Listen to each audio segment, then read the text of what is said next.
সংযুক্ত আরব আমিরাতে হামলার হুমকি ইরানের। লাভ জিহাদ আইনে ভারতে মুসলিম যুবক গ্রেফতার। স্টেডিয়ামগুলোকে জেলে রূপান্তরের অনুমতি না দেয় কেজরিওয়ালের ওপর ক্ষুব্ধ মোদী সরকার। পরমাণু সক্ষমতা বাড়াতে আইন পাশ করল ইরান। আগামী সপ্তাহ থেকে গণহারে টিকা দেওয়ার নির্দেশ পুতিনের। আফগানিস্তানে গেল ইরানের প্রথম পণ্যবাহী ট্রেন, শিগগিরই আনুষ্ঠানিক উদ্বোধন। বাগদাদ দূতাবাস থেকে কর্মী প্রত্যাহার করছে আমেরিকা। লিবিয়ায় তৎপর 20,000 বিদেশি যোদ্ধা, বলছে জাতিসংঘ। এবং জাপানে করোনার চেয়ে আত্মহত্যায় মৃত্যু বেশি।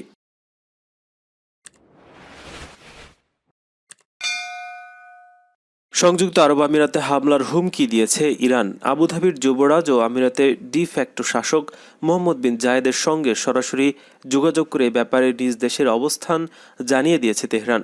গত সপ্তাহে এমবিজেটের সঙ্গে ইরানি কর্তৃপক্ষের যোগাযোগ হয়েছে বলে জানিয়েছে সংবাদ মাধ্যম মিডল ইস্ট আই।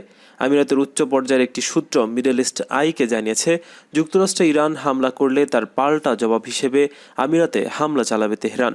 দেশের পারমাণবিক কর্মসূচির স্থপতি মোহসেন ফাখরিজাদে হত্যাকাণ্ডের পর থেকে এমনিতেই উচ্চ সতর্ক অবস্থায় রয়েছে ইরান। এর মধ্যে ইরাক সিরিয়া সীমান্তে বিমান হামলা চালিয়ে দেশটির একজন কমান্ডারকে হত্যা করা হয়। ইসরায়েলে গোয়েন্দা সূত্রের বরাত দিয়ে যুক্তরাষ্ট্রের প্রভাবশালী সংবাদ মাধ্যম নিউ ইয়র্ক টাইমস জানিয়েছে, ফাখরিজাদে হত্যাকাণ্ডের পর এবার মার্কিন হামলার আশঙ্কা করছে ইরান। দেশটির শঙ্কা 20 জানুয়ারি মেয়াদ শেষের আগেই ইরানে হামলা চালাতে পারে ডোনাল্ড ট্রাম্প প্রশাসন। সূত্রের বরাত দিয়ে মিডল ইস্ট আই জানিয়েছে, ইরানের কাছ থেকে সরাসরি হুমকি পেয়েছে এমবিজেড। এক্ষেত্রে কোনো প্রক্সি ব্যবহার করা হয়নি।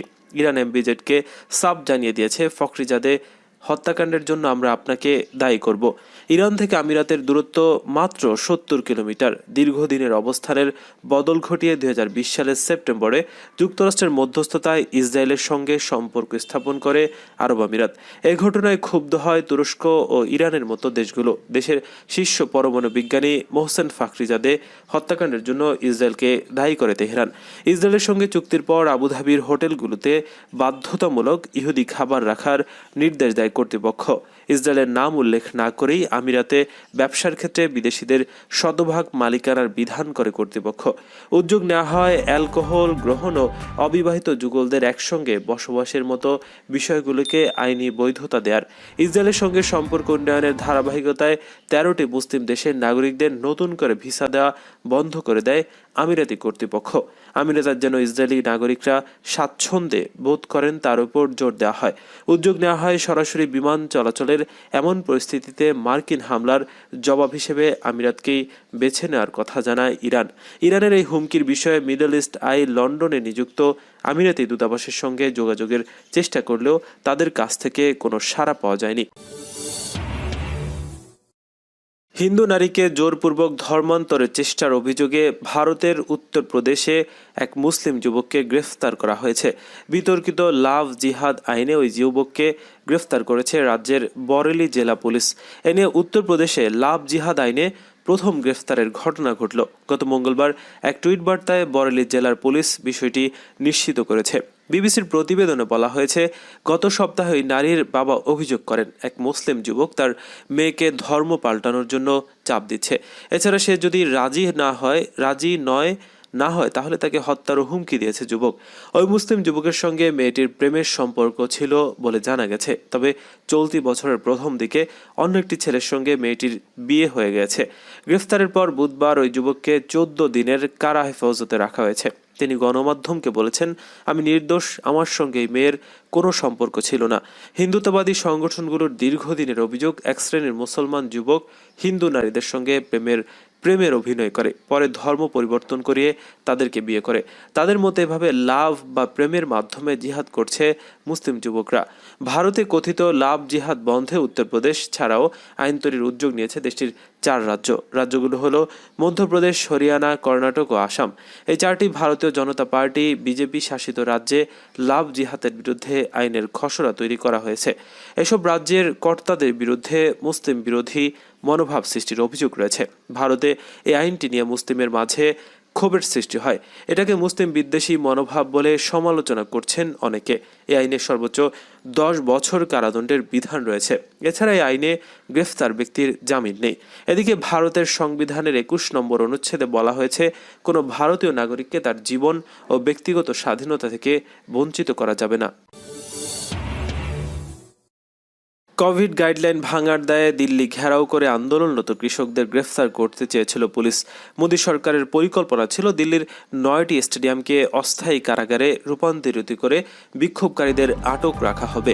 দিল্লির মুখ্যমন্ত্রী অরবিন্দ কেজরিওয়ালের দাবি, মোদী সরকারের এই পরিকল্পনায় তিনি সম্মতি দিতে অস্বীকার করায় কেন্দ্রীয় সরকার চটেছে। দিল্লির স্টেডিয়ামগুলোতে অস্থায়ী জেলে রূপ দিয়ে আন্দোলনকারীদের কৃষকদের গণহারে গ্রেফতার করতে চেয়েছিল ভারতীয় পুলিশ। মোদী সরকারের পক্ষ থেকে দিল্লি পুলিশের কাছেই নির্দেশ দেওয়া হয়, দিল্লির মুখ্যমন্ত্রী অরবিন্দ কেজরিওয়ালের সম্মতি ছাড়া তা সম্ভব নয় বলে তার কাছে প্রস্তাব অনুমোদনের অনুরোধও জানানো হয়েছিল। কেজরিওয়াল তা প্রত্যাখ্যান করায় আন্দোলনকারীদের গ্রেফতারের সিদ্ধান্ত থেকে পিছু হটতে হয় মোদী সরকারকে। বুধবার এই প্রসঙ্গে তুলে দিল্লির মুখ্যমন্ত্রী বলেছেন, নরেন্দ্র মোদীর কেন্দ্রীয় সরকারের প্রস্তাবে সাড়া দিয়ে স্টেডিয়ামগুলোকে জেল হিসেবে ব্যবহারের সম্মতি তিনি দেননি, যে কারণে কেন্দ্রীয় সরকার তার উপর ক্ষুব্ধ। বুধবার সাংবাদিকদের সাথে আলাপকালে ভারত শাসিত পাঞ্জাবের মুখ্যমন্ত্রী অমরিন্দর সিং এর তীব্র সমালোচনা করেন আম আদমি পার্টির প্রধান। কেজরি বলেন, পাঞ্জাবের মুখ্যমন্ত্রী এখন বিজেপির ভাষায় কথা বলছেন। দিল্লিতে কেন্দ্রের 3টি কৃষি আইন পাশের জন্য তাকে দোষারোপ করা হচ্ছে। দিল্লিতে কোভিড বিধি বলবৎ থাকার কথা জানিয়ে বিক্ষোভরত কৃষকদের বারবার আন্দোলন প্রত্যাহার করে নিতে চাপ দেয় মোদী সরকার। পরমাণু সক্ষমতা বাড়াতে নতুন একটি আইন পাশ করেছে ইরানের পার্লামেন্ট। পরমাণু উৎপাদন কেন্দ্রে জাতিসংঘের পরিদর্শন বন্ধ করতে এবং ইউরেনিয়ামের উৎপাদন বাড়ানোর পদক্ষেপ হিসেবে আইনটি পাশ করা হয়েছে। নতুন আইন অনুযায়ী আগামী 2 মাসে ইরানের ওপর থেকে জারি করা নিষেধাজ্ঞা প্রত্যাহার করা না হলে সরকার 2015 সালের পরমাণু চুক্তি অনুযায়ী সম্মত 3.67% পরিবর্তে 20% বেশি ইউরেনিয়াম উৎপাদন করবে। ইরানের শীর্ষ পরমাণু বিজ্ঞানীকে হত্যার পর এই পদক্ষেপ নিল তেহরান। গত শুক্রবার রাজধানী তেহরানের বাইরের রাস্তার পাশে রহস্যমূলক এক হামলার মাধ্যমে হত্যা করা হয় দেশটির পারমাণবিক কর্মসূচির স্থপতি মহসেন ফাখরিজাদেকে। ইরান বিশ্বাস করে যে ইসরায়েল এবং একটি নির্বাসিত একটি বিরোধী গোষ্ঠী রিমোট কন্ট্রোলের মাধ্যমে পরিচালিত অস্ত্র ব্যবহার করে ফাখরিজাদেকে গুলি করে হত্যা করেছে। ইরানের পরমাণু কর্মসূচিতে গুরুত্বপূর্ণ অবদান রেখেছে ফাখরিজাদে। তবে দেশটির সরকার বারবারই বলে আসছে যে তাদের পরমাণু কর্মযজ্ঞ পুরোপুরি শান্তিপূর্ণ।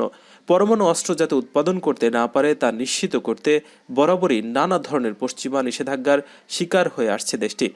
ইরানের গার্ডিয়ান কাউন্সিলের অনুমোদিত আইন অনুযায়ী 2015 সালে পরমাণু চুক্তিতে স্বাক্ষরকারী ইউরোপীয় দেশগুলোকে 2 মাস সময় দেওয়া হবে দেশটির তেল এবং অর্থনৈতিক খাতের ওপর আরোপিত নিষেধাজ্ঞা শিথিল করতে।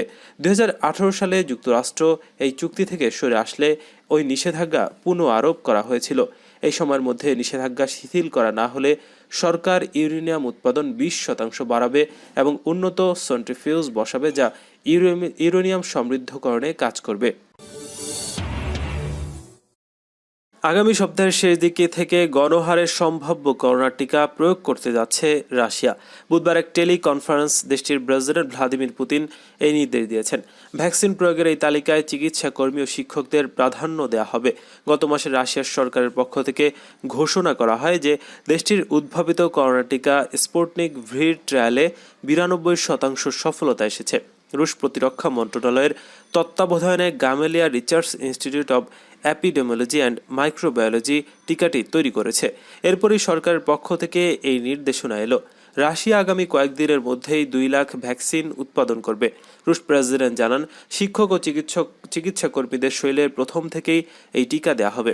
দেশটির উপপ্রধানমন্ত্রী তাতিয়ানা গলিকোভাতে পুতিন নির্দেশনা দিয়ে বলেছেন, এই পদ্ধতিটি এমনভাবে সংগঠিত করতে হবে যাতে আগামী সপ্তাহের শেষ দিকেই বৃহৎ পরিসরে টিকা প্রয়োগ শুরু করা সম্ভব হয়। তবে এখন পর্যন্ত উৎপাদিত টিকা প্রাথমিক প্রয়োজন পূরণে সক্ষম হবে।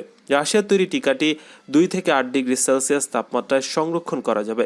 প্রস্তুতকারী সংস্থাটির দাবি, আন্তর্জাতিক বাজারে স্পুটনিক 5 প্রতি ডোজ $10 কম মূল্যে পাওয়া যাবে, বাংলা টাকায় প্রায় 8,000 টাকা। তবে নিজেদের জনগণের জন্য এই টিকা বিনামূল্যে সরবরাহ করা হবে বলে ঘোষণা দিয়েছে রুশ সরকার।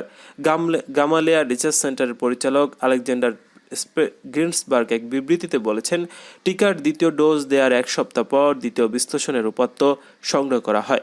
এর তো অর্থ হলো তাদের দেহ দুটি ডোজের ক্ষেত্রেই আংশিকভাবে সাড়া দিয়েছে।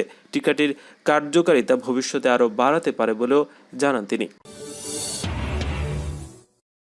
ইরানের পণ্যবাহী একটি ট্রেন প্রথমবারের মতো আফগানিস্তানে প্রবেশ করেছে বলে জানিয়েছেন আফগানিস্তানের পশ্চিমাঞ্চলীয় হেরাত প্রদেশের কর্মকর্তারা। তারা বলেছেন, ট্রেনটি 500 টন সিমেন্ট নিয়ে আফগানিস্তানে প্রবেশ করেছে।